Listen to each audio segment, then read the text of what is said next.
Mas, pô, o WhatsApp começou quando? O WhatsApp começou em 1995. Tu já era empresário naquela época ou você foi o primeiro? Foi meu primeiro negócio. Pior que eu sei, eu meio que ouvi o Nerdcast com você, Ah, é? cara. Eu vi. Você leu meu livro. Li teu livro. Leu meu livro. Cara, é que assim, se o Monark soubesse ler, eu acreditava.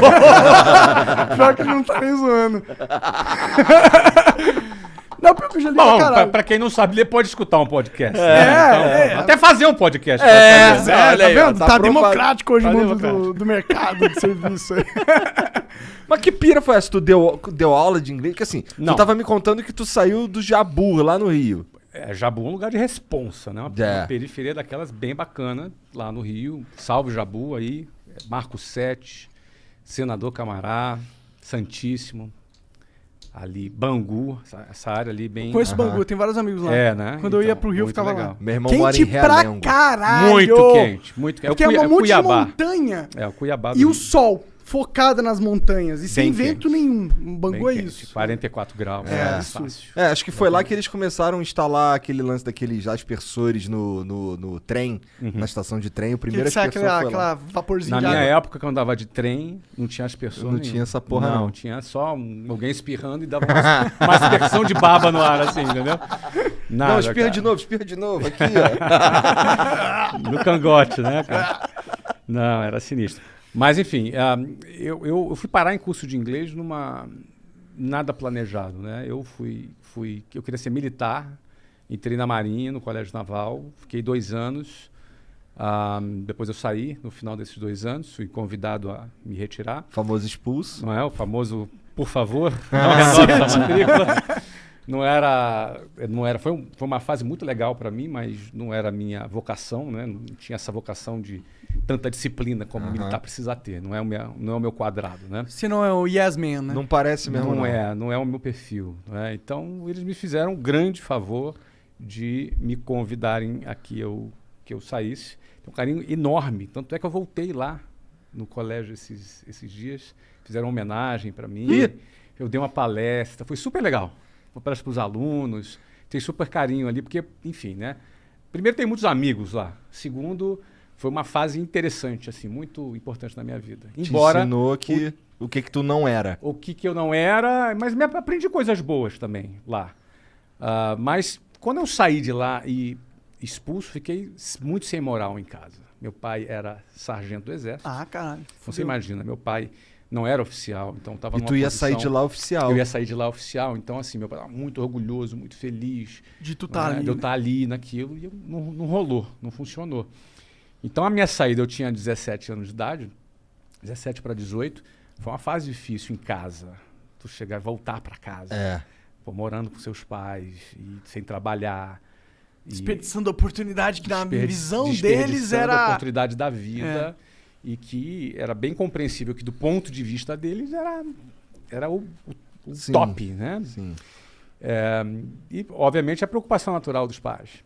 Aí fui fazer o 3º ano para depois fazer o vestibular. E aí ia fazer vestibular para a área de tecnologia. Eu ia ser engenheiro de software. Essa era 1991, falava no futuro tecnologia vai ser... E estava certo. Acertaram. errado não E tá. acertaram. E eu, então vou fazer.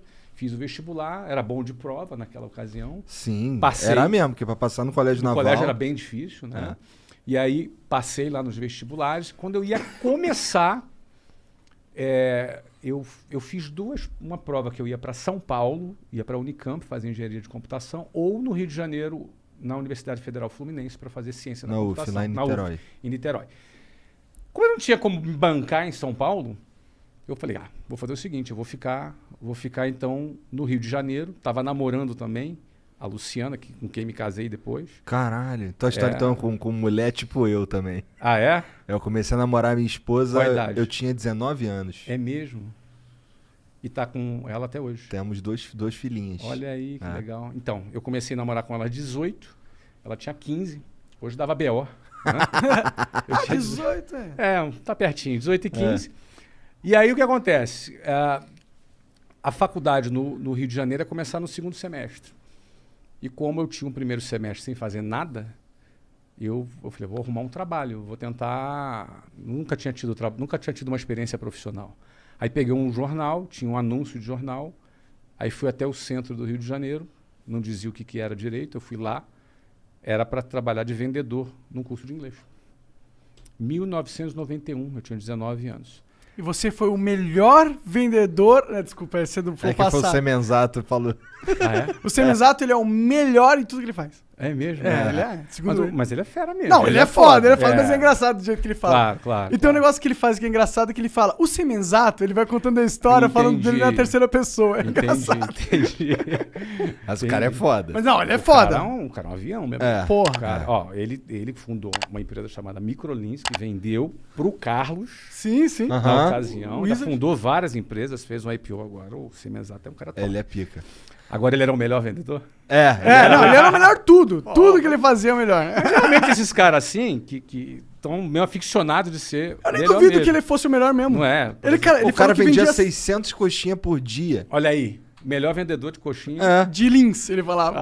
Olha. Sinistro, cara. Mas voltando aqui, tu lembra época, qual que era o curso? Eu trabalhava? Se chamava Minemo System, não existe mais, mas foi ali que foi a minha primeira experiência com curso de inglês. Só que o detalhe é o seguinte, cara, eu fui o melhor vendedor. Mas deve ter sido mesmo, eu não duvido. Bom, mas assim, eu comecei a trabalhar como vendedor lá. Só que assim, eu era um cara muito tímido. Absolutamente tímido. Não era um cara assim, não falava bem, não me vestia bem, vinha lá da periferia, me vestia mal. Então... Você era tipo a gente agora. Não, muito pior. Muito pior. Não, vocês estão bem, vocês estão bem. Vocês estão bem. Eu tô bem vestido. Não, vocês estão no outfit eu tô cheio de pelo. Eu não, eu tinha que estar vestido de gravata e tinha umas calcinhas chumbrega, umas gravatas... Pô, cara, você tentar se vestir bem e vestir chumbrega fica feio, né? O pessoal percebe. Percebe, né? Tudo largadão, porque essa é a proposta. Então é outra coisa, né? Mas aí o que acontece? Eu já chegava para trabalhar às 8 horas da manhã, a minha jornada começava às 5h30 da manhã. Porque para chegar às 8 eu tinha que sair de casa às 5h30 para andar até o ponto de ônibus, chegar lá às 5h40, pegar o ônibus lotado e 2 horas, 2h10 na Avenida Brasil. Tu conhece aquilo ali. Não é? Calor, já chegava no escritório 8 horas da manhã, cansado, suado, amassado. Todo amassado. Porque dentro do ônibus é o quê? É um cara do teu lado aqui, outro cara com sovaco na tua cara, outro cara se esfregando atrás de você. Não, não rolar uma passada na bunda ali. Não, mas bunda. Ninguém tem bunda dentro do ônibus, meu amigo. É todo mundo atrás. Então, assim, tu já chega assim, meio fedidão. E aí chegava um cara que morava 15 minutos ali do centro, arrumadinho, cheirosinho, sentava do meu lado, bom dia, e a gente ia competir. Não é? Então, assim, a primeira coisa que eu comecei a aprender é que a vida não é justa. Ela não é justa. Eu já começava 2h30 ralando, o outro já começava 15 minutos. Aí, diante da vida não ser justa, vou fazer o quê, cara? Vou me lamentar? Vou ficar puto, vou chorar? Vou protestar, vou fazer uma greve. Cara, eu tinha que ralar mais, eu tinha que tirar essa diferença de algum jeito. Se é justo ou não é, paciência. O ponto é o seguinte, eu não quero ficar para trás.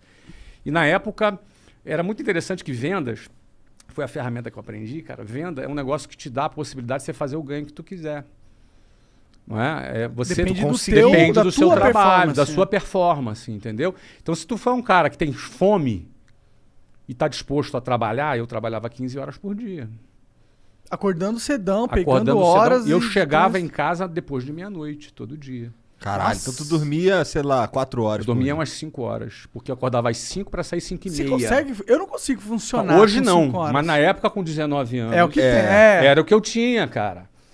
Era o que eu tinha pra vida ali. Então, assim, agora eu pensava o seguinte: se eu bater as minhas metas, se eu fizer o que eu tenho que fazer, tinha um plano de carreira nessa empresa. Eu falei, cara, vou dar o meu tudo aqui para chegar lá. Para resumir, eu trabalhei 4 anos nessa empresa.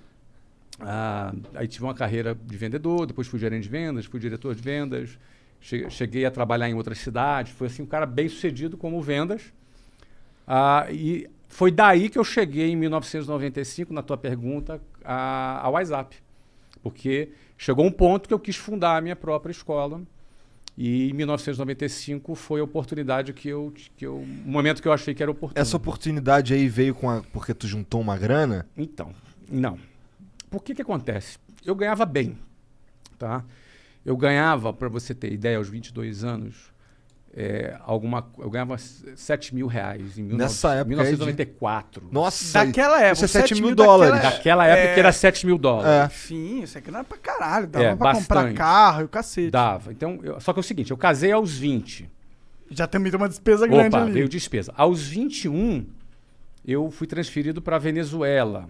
Na época que o Hugo Chávez estava preso, uma tentativa de golpe. E Venezuela era um país sensacional, cara. Naquela época. Venezuela era um país sensacional. Olha, eu conheci celular na Venezuela. Caralho. Caralho. Não tinha no Brasil, na Venezuela tinha. Era um país super desenvolvido, um país rico, super bem. Eu morei lá na Venezuela esse tempo. Só que fui roubado, perdi tudo. Voltei pro Brasil, começando do zero aos 22 anos. Bom, não era tão bom assim então, né? Não, muito ladrão. Muito ladrão, cara. Entraram, roubaram a empresa, roubaram meu carro, roubaram... É uma coisa de louco, Que cara. merda. Era daquela cultura. Caralho, impressionante. roubaram tudo. Roubaram tudo. Tudo. Meu tudo já não era muito. Mas Mas era tudo. Era o Tudo meu é tudo. 100%. Tudo é tudo, exatamente. Cara, eu voltei... Agora, quando eu fui, eu virei pra Luciana. A Luciana falou assim... Eu falei pra ela da proposta de ir. Ela falou, qual o pior que pode acontecer? Aí eu pensei assim, de perder tudo e voltar falando espanhol. E foi exatamente o que aconteceu.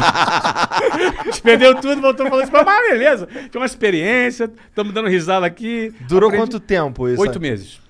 Um bom tempo. Deu tempo de aprender espanhol? Deu. Claro, sempre pode melhorar, mas deu. Fala um pouquinho, Tomás. Fala um pouquinho.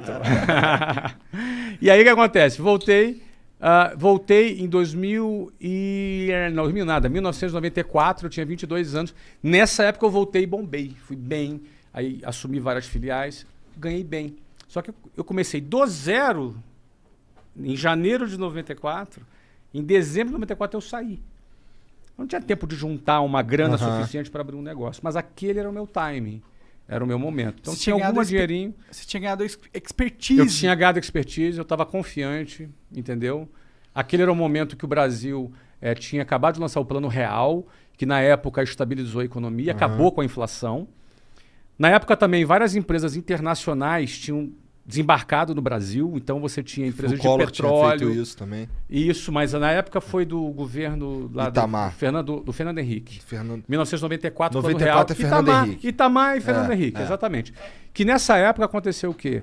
Eles quebraram o monopólio de telecomunicações, aí vieram várias empresas do exterior para o Brasil, e foi a época que o inglês passou a ser percebido como fundamental, porque com a entrada das multinacionais, o inglês era garantia de falar emprego. inglês era garantia de emprego. Então, antigamente era assim, quando eu vendia inglês, olha, no futuro o inglês vai ser importante. A partir de 1994, no inconsciente coletivo, não era no futuro, era agora o inglês vai ser importante. A demanda estava em alta. E a demanda em alta para adultos. Falei, cara, o momento é agora. E aí, checão especial meu, da minha mulher. Cheque especial? Caralho, tu é juros muito absurdos. brabo, cara. Mas eu não recomendo que ninguém faça. Cara, mas eu faria de novo.